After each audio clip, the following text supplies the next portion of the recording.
સંસ્કૃતમાં કાલિદાસ ધીરનું લક્ષણ બતાવે. ધીર કોને કહેવાય? વિકાર હેતૌ સત્વિક્રિયન્તે યેષામ ન ચેતાંસી તએવ ધીરાહ. ધીર કોને કહેવાય ભાઈ? વિકારનો હેતુ હોય અને છતાંય એની અંદર વિકાર ન આવે, એનું નામ ધીર.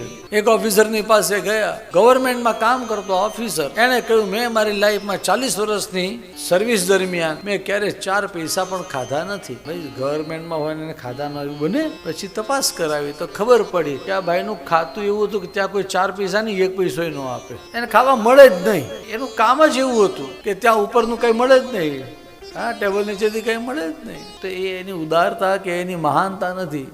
ખાવાના ચાન્સીસ હોય ને છતાંય ના ખાય. વિકાર હેતુ, વિકારનો હેતુ સન્મુખની અંદર છે.